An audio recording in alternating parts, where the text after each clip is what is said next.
In my last Uplift, I shared that during my friend's Rosary Service, as we marked his passing, my thoughts drifted to the familiar words from Micah 6:8. What does the Lord require of you? To act justly and to love mercy and to walk humbly with your God. The very next Sunday, the Micah passage was the focus of the sermon. Our pastor shared a reflection from Reverend Dr. Martin Luther King that deepened my understanding. Reverend King described Micah's guidance as a threefold calling. Outwardly, to do justice by supporting fairness for all our brothers and sisters.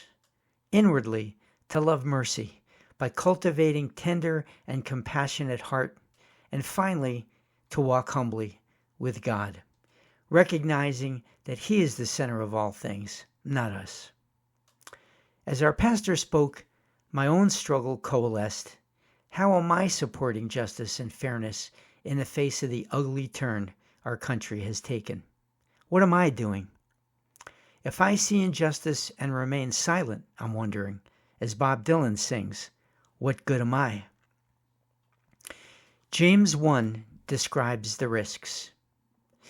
Anyone who listens to the word but does not do what it says is like someone who looks at his face in the mirror and after looking at himself goes away and immediately forgets what he looks like. In a way, we lose ourselves or forget what's important. This seems especially poignant in light of the crucible-like events unfolding on the streets of Minneapolis and elsewhere around the country. Writer Michael J. Bailey sets the protests in a Christian framework that stretches back to the origins of the faith. He writes in The Wild Reed, "They're ordinary Americans, people with jobs, moms and dads, friends and neighbors. If the Minnesota resistance has an overarching ideology, you could call it neighborism, a commitment to protecting the people around you, no matter who they are or where they come from. Minnesotans are insisting that their neighbors are their neighbors, wherever they were born, in Minneapolis or Mogadishu.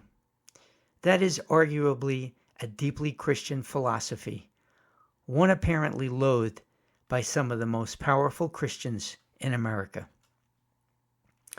To me, the folks standing up for their neighbors on the streets of Minneapolis are living Micah's words, whether they've heard them or not.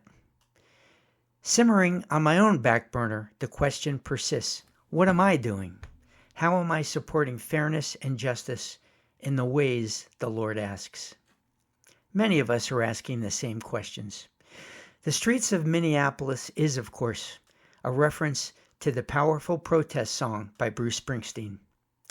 Bruce's unflinching documentation of the cruelty and deception we all witnessed feels like it could be his response to the questions facing us all. What does the Lord require of me in this moment? The song that emerged from my guitar is far less universal and compelling than Bruce's, as you might expect. But its inspiration might be the same. You can listen to a demo of the song Face in the Mirror here. I'm not in Minneapolis, but my thoughts are. Until next time, stay safe, be brave, and pray for the people on the streets of Minneapolis.